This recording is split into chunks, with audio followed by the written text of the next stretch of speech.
Nutrition of the breeding herd.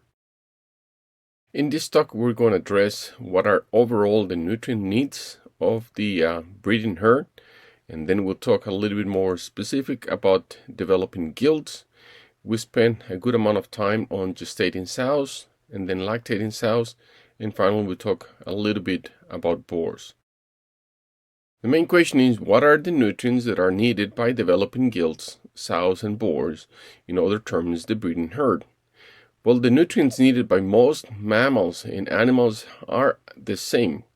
What varies is the quantities depending on the type of animal or the species of animal that we're talking about and their physiological state.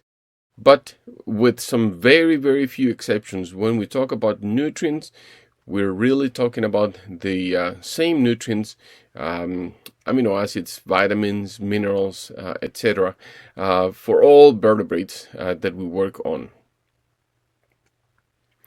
Thus, the required amount of nutrient, it's what is going to differ from the weaning and growing finishing pigs to the gestating herd, but the types of nutrients are the same types of nutrients. As I mentioned before, the amounts will change. In one particular of the breeding herd is that normally gestating sows and boars are fed on a restrictive basis compared to most wean and grow finishing pigs and lactating sows, which are fed ad libitum, or they have free access to feed at all times. Another challenge is how to provide enough daily nutrients to a lactating sow, because this is an animal that is on a very high metabolic drive to produce milk, and usually feed intake it's not enough to sustain that milk production. And then what happens is that the sow tends to lose weight during lactation, which, depending on how much weight it loses, it may have some profound consequences on the subsequent pregnancy. As mentioned before, the nutrient groups, or the main nutrient groups, are going to be the same for the breeding herd as for the growing pigs. So here we have, first and foremost, water. Water is the most important nutrient, is the one that is required in the greatest amount, even for the breeding herd. And then particularly for lactating sows, if we think about the milk, is primarily water. And then we have carbohydrates, proteins, or more specifically amino acids, lipids, vitamins, and minerals. The essential nutrients for the breeding herd are pretty much the same as the essential nutrients that we saw for weaned and grow finishing pigs, with listed here, the macro minerals, the trace minerals, the vitamins, the fatty acids, and other potential nutrients. In the case of amino acids, as we saw before, again for the weaned and grow finishing pigs, the amino acids are the same. Here, perhaps, when we talk about the breeding herd, we can almost talk about two categories and then almost eliminate that conditionally essential and move those conditionally essential amino acids to the disposable or dispensable category. And then we have the essential amino acids for the breeding herd are going to be the same as those for wean and grow finishing pigs. Let's talk a little bit about developing gilts. We need to start selecting gilts as soon as possible. The earliest we can start is with the proper selection of semen for the insemination of the sows that we want to use to develop our breeding stock. And the next logical step would be at birth. At birth, we basically need to look at for a high number of functional teats that are equally distributed on each side of the body, and that these teats are present in pairs. So because any misalignment could be interpreted as some anatomical formation and then potentially not a functional mammary gland in the future. We need to make sure that the animals that we're going to use to develop as gilts come from the proper pedigree, both from the sow side and as well from the boar side, to ensure that we're going to have a good reproductive performance of these animals for as long as we can keep them in the farm. We need to develop these gilts to have a proper body condition at the time of breeding. That means that we don't want them either too muscular or too fat.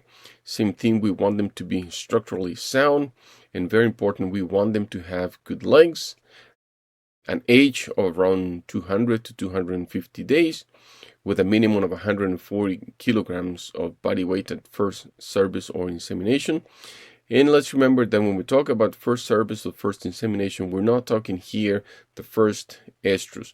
We should not inseminate or serve gilts at the first estrus. We should let at least the first 2 estrus go by to make sure that these animals are sexually developing, and then that we're going to have on that 3rd estrus, we're going to have a good and proper production of eggs. When we're developing gilts, it's very important to make sure that they are going to have structural appropriate legs, because we want these animals for longevity. We have this diagram and also the next one from Penn State University Extension Services, and it basically shows us here graphically what is an acceptable balanced front leg, and in the next one we'll see the rear leg. We want to make sure that the leg is balanced, and then the toes are flexed just enough, not too prone but not too shallow either. In the case of the rear legs, we can also appreciate in these diagrams what is the balance or the structure of a leg that we're looking for. And we're looking to minimize extremes, for example, toes that are either too extended or legs that are too straight or a weak past. And none of these characteristics are going to serve well sows in the long term, and that's why we need to have a good balanced legs both in the front and in the rear to make sure that this sow is going to have a proper posture, and proper posture is a good indicative of what the longevity we can get out of these animals. Body condition score, it's an excellent indicator of where we need to have the sows in terms of soundness when we breed them, and also when they are ready to go into the farrowing crates and throughout their gestation. We want to make sure that using this 5-scale diagram here, and then you have 2 diagrams and then also 1 set of pictures, and then the ideal condition score is an ideal number of 3. Below 3, then the sows are start getting too thin, and above 3, the sows are starting to get too fat. Why is this important? It is important because sows that are very thin are very hard to reproduce. It's hard for them to enter into estrus because basically their body reserves are telling the sow, you're not ready to take on a gestation and subsequent lactation. You don't have enough body reserves, and therefore it's better not to reproduce at this time. With sows that are overweight, that are too fat, they are going to heat and we can get them pregnant. The problem is that these sows, because they have excess body weight, then the issue is going to be during the next lactation when they will tend to reduce their feed intake and then therefore have a higher degree of body weight loss. But whether we're talking about developing gilts or gilts that we're going to serve, or sows in gestation, or even sows in lactation, this body condition score applies for all the animals in the breeding herd, and we want again to maintain them with an ideal body score of 3. Let's talk about gestating sows. The nutrient needs for gestating sows are going to depend greatly on the pregnancy stage. And for that, we basically talk about whether the sow is in early pregnancy or in late pregnancy. And then in general terms, the amount of nutrients needed are going to be low early on during the pregnancy, and that need for nutrients is going to increase as pregnancy increases. And when we get into late pregnancy, then we have a high increase on those demands, and this is driven by the growth rate of the fetuses and the accretion or deposition rate of different tissues, as we'll see in the next few slides. The nutrient requirements for pregnant sows are highly dependent on whether the sow is a first-time sow or a primiparous sow versus if it is a multiparous sow. And why do we make this distinction? Basically because primiparous sows, they're still young and then they're still growing. Therefore, they need nutrients not only for the gestation that they are carrying on, but also for their own growth. For multiparous sows, we assume that they're already reached their mature size. They're not growing at a rate similar to primiparous sows, and therefore they don't need those extra nutrients for growth. They just need the nutrients for gestation. The number of fetus and then the fetal growth rate are basically the other two big determinants of the nutrient needs of these animals. In particularly, and we put a lot of emphasis here on the stage of gestation, because that is going to be very important in order to provide the sows with the proper nutrition during gestation. If we look at the milestones during the pig gestation, we have that during the first 15 days, we have the first signs of heat, we have the insemination, we have the fecundation, we have the implantation, and we have the recognition of pregnancy. Then after that, during the next days up to day 30, we'll see whether that implantation of embryos is going to stay or if we're going to have some resorption. And then we need to be aware and checking for sows not to return to estrus. And if they return to estrus, then we know that they're not pregnant. At this point, basically placental expansion takes place, and then that's around day 30. That's when we can confirm, either by animals not returning to estrus or by pregnancy check, that the animal is indeed gestating. Then from day 30 to about day 37, we start the beginning of the bone calcification, and then also at this point where some of the embryos can die and then turn later on as mummies at the time of farrowing. And then we need to be very careful throughout the entire gestation period, but during this period is critical that we do not expose the sows to disease or rough handling or poor nutrition or environmental stress, because these can cause death of the fetus and therefore reducing the size of the litter that we're going to get out of these gilts or these sows. From day 77 onwards, we're basically entering into the last third of the gestation, and here we have the final placental expansion. The growth rate of the pigs considerably increases, and we start the development of the mammary gland, which is starting to get ready for the upcoming lactation. The last 24 days or so, again, we have a profound growth rate of the fetuses, and the mammary gland kicks into high gear, making sure that it's ready, and then it has increased its size, and then even get to the point that it has started to produce milk and colostrum, and it's basically both the animal and the mammary gland are ready for the farrowing event and the upcoming lactation period. We have here a diagram of whole fetal growth weight, and then we basically are going to divide these terms in terms of the first 2/3 of lactation and the last third of lactation.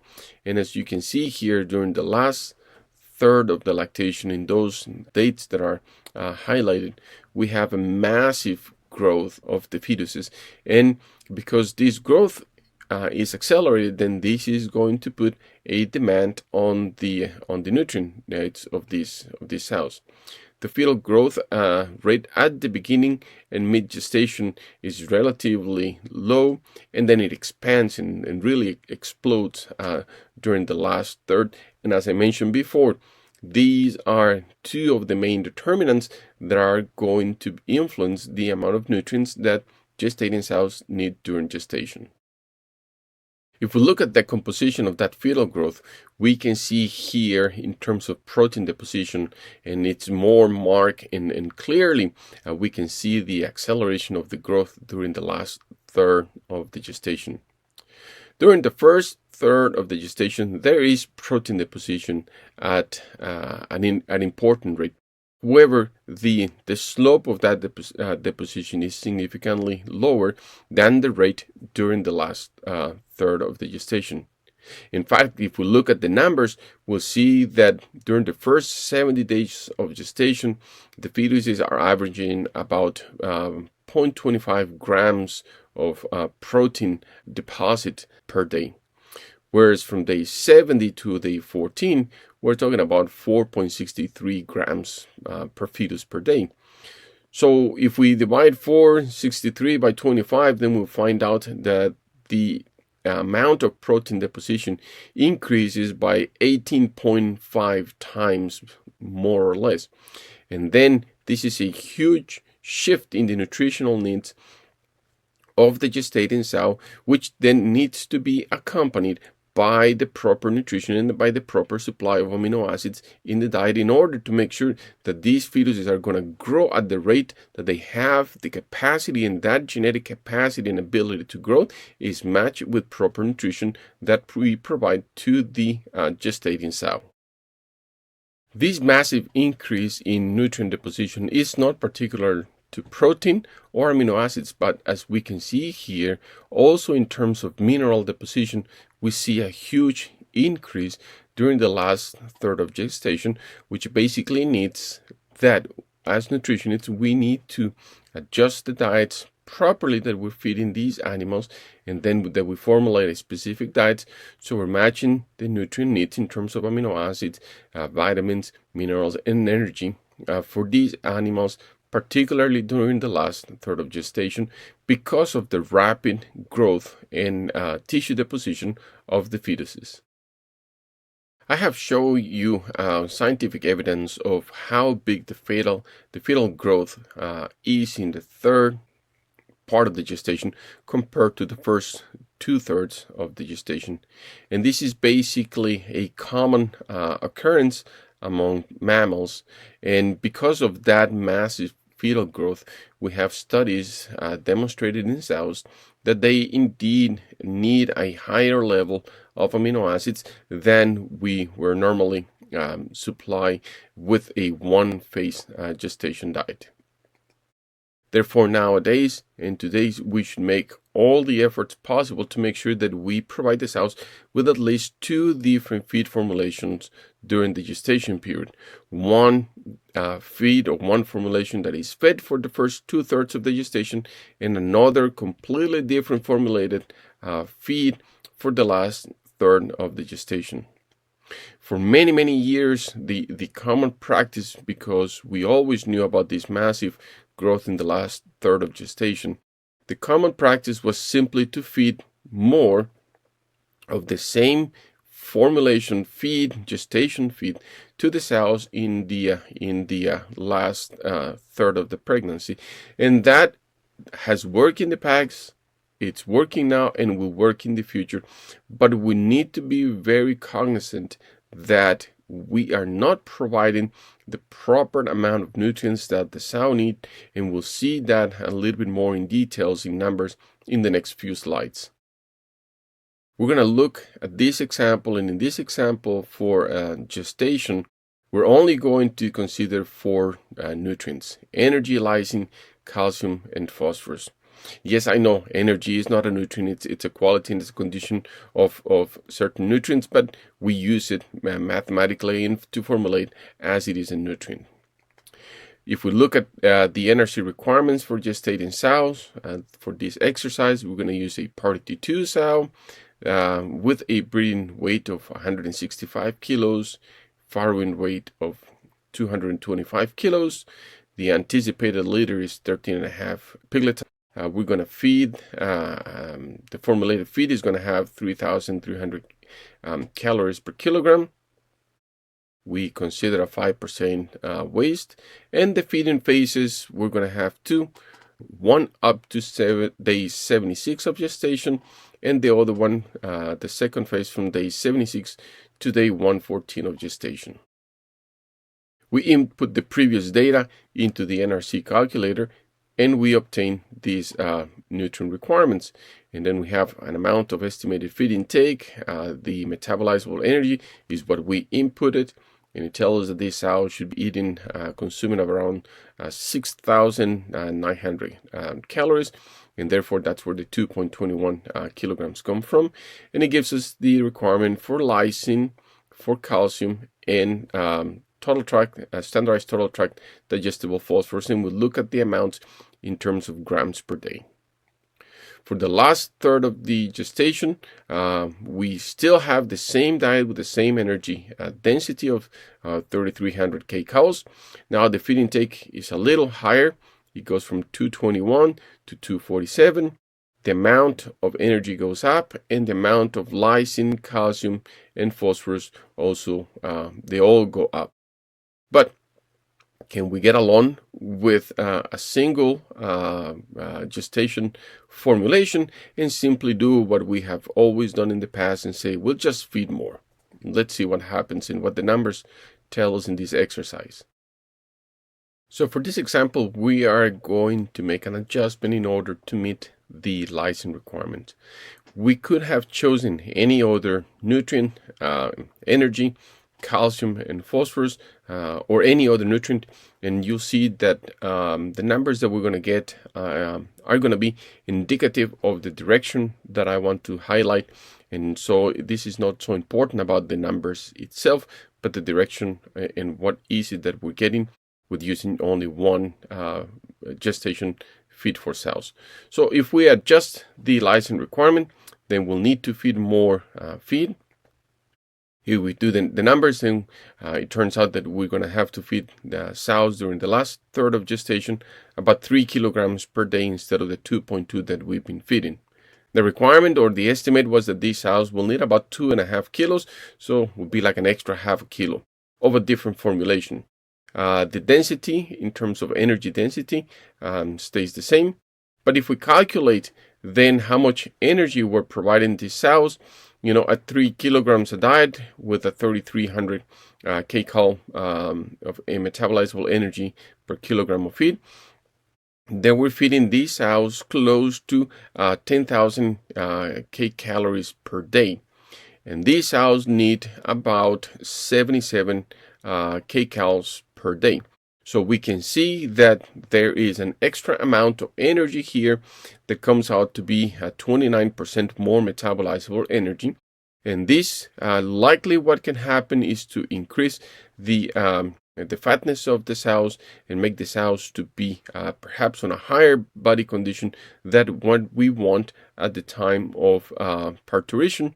And then, like we mentioned before, if sows are too fat at the time of farrowing, they tend to reduce their feed intake during lactation and exacerbate the amount of body weight that they lost. Now, what happens in terms of calcium? We do the numbers and we figure out that we'll be feeding these sows about 15.4 grams of calcium, and these sows need close to 18 grams per calcium.